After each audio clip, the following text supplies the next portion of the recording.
So in my video 12 conlanging tips, tip number 1 was to make goals to guide your constructed language. But how does one make these goals? Well, that's what this video is all about, and for this I've made another diagram. It may seem impenetrable now, but all will become clear in due course, and at the end of this video I'll give an example of using this framework for one of my own conlangs. The first port of call is to determine what the ultimate end goal of your conlang is. Is it for a movie, novel, or game? Perhaps to rewire human cognition or create world peace? Or maybe a personal language for fun, to test out a certain linguistic idea, or merely to spice up your Saturday night seances. Once you've determined the ultimate goal for the language, try to describe it in a vague phrase of 2 or 3 words like syntactic elegance, or tonal Norse, or Martians without teeth. Frivolity aside, this sort of phrase or a handful can be a great guide to refer back to remind you of the general flavour. Third port of call is to determine how naturalistic you want your language to be. I rate this on a 1 to 10 scale, where 10 means only phenomena attested in natural languages are allowed, and where 1 means anything goes. Some things to bear in mind about truly naturalistic languages, besides their phonotactics, grammar and diachronics, that is change across time, is that truly naturalistic languages tend to have at least a little irregularity, areas of ambiguity, and a wealth of idioms. Fourth port of call is complexity, which is a little hard to define, but examples of high complexity would be something like very long word lengths, or rather, words composed of many different morphemes, and syntax that moves around, like in German those verbs that get their prefixes dislocated from them, or how subclauses can have different word order than name clauses. I don't actually know German, so do correct me if I'm wrong. If your language is, say, for a novel, my instincts would suggest that it's generally better to keep words on the shorter side, so as not to put off the reader.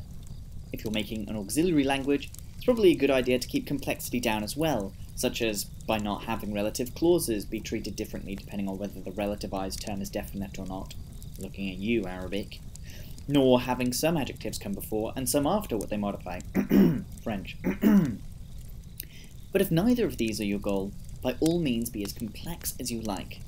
Just maybe don't pull a kitchen sink scenario like that. No, don't even go there. Oh, hey Biblaridion, what are you doing here? Just leave it alone, man. It's not even worth it. And besides, it's long since been destroyed, and rightfully so. There's no need to acknowledge its sad, stupid memory. We're sure you feel some benefit came from Thandian, even as a learning experience. No. It was innately and uniformly terrible. Suffice it to say that Thandian is a perfect example of what happens when you don't have any clear goals. I wanted it to be a naturalistic language, but I also wanted it to be as intricate, logical, rational, and precise as possible. These 2 goals are completely contradictory, and therefore Thandian was doomed to fail from the start. To be clear, there's nothing wrong with having complexity in a naturalistic language. The problem with Thandian was that rather than adding complexity to serve some purpose in the grammar, I added complexity for its own sake, regardless of whether I already had some other piece of grammar that fulfilled the same function. For a naturalistic conlang, the priority should always be where the components of grammar come from and how they interact with each other. Wise words indeed. Thanks for stopping by. No problem. I hope my abysmal failure can at least serve as a warning for people to not fall into the same trap that I did. See you later. Right then, where was I? Oh yeah. So the 5th port of call is derivation. Do you want your derivation to be transparent or obscured? Do you want people to be able to guess a word form or force them to use a dictionary or verb chart to enjoy your clever etymology? Do you use multiple strategies to form the same thing?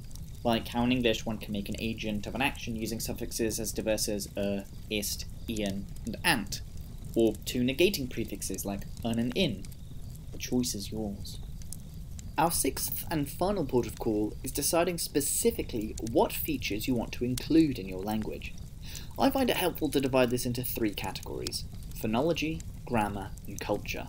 Phonology goals don't just cover what specific individual sounds you want, like maybe you really want or but also series of sounds, like an aspirated or an ejective series, and suprasegmentals, like stress, tone, harmony, or nasalization, distinctions to have or not have, and how sounds are arranged, like clusters and syllable structure.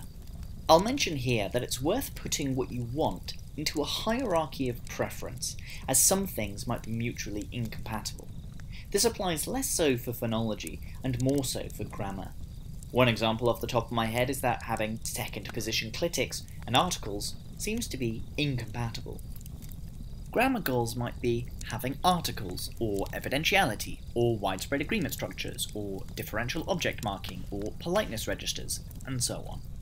This list is enormous, and probably warrants the most cogitating over, as this is where the true richness of a language can lie, and because the grammar is the underlying structure of the language atop which all else is built.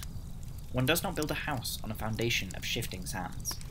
Culture goals are just to inform your lexicon and idiom. Considering how families are structured will affect your kinship terminology. If your culture is particularly ritualistic, they might have a slew of special phrases that accompany certain actions, and if your culture really hates cactuses, that will probably crop up in a few idioms. So, to put this all together, I'll show you my goals in this framework for Alpine Neptune. Number 1. Endgoal is for personal pleasure and for peripheral use in a book, and, if I ever get round to it, the lingua franca and liturgical language for my cult. Number 2. Vague descriptions, I'd say syntactically elegant, much with little, fruitful manipulation, and sharp and jagged. Number 3. For naturalism, I'd give it probably 7 out of 10, thus very naturalistic, or at least aiming for such, but allowing some unnaturalistic features and processes. Regarding complexity, the goal is medium complexity overall, largely short words, but with possibly complex processes between and within words, tending away from agglutination. Number 5, I would like derivation to be 90% clear and almost entirely regular, or at least predictable. Features I want to include for phonology are ra, ya, an ejective series, front-rounded vowels, syllabic resonance, and maybe syllabic fricatives, two-level tone, h encoder, and clusters, lots of clusters, especially stop nasal clusters like kna and tma. For grammar, I want to include noun classes, including a singular plural distinction in the classes, noun incorporation, an animacy hierarchy, obligatory cardinality on verbs of motion, differential object marking, a register for hunting that uses evidentials, polypersonal agreement, minimal or no case marking, some regular, prevalent, non-concatenative morphology, augmentatives and diminutives, no passive, no morphological tense or aspect marking, and some Cheng-Yu-like formations. As for culture, what I'd like to include is a kinship structure based on line marriages. More on that in another video, but you can get the main idea from Robert Heinlein's The Moon is a Harsh Mistress. But other than that, I haven't really thought about culture very much, so probably have to think about it more. And it was a good thing I made this video then. All in all, the above framework is a personal one, so if you do choose to adopt it, by all means adjust it for your own needs and preferences. Nevertheless, I hope the ideas contained therein were helpful and provide a useful guide point for your own work. And many thanks to Biblaridion for appearing as a guest in this video. Anyhow, that's all for now. And as always, don't like and don't subscribe.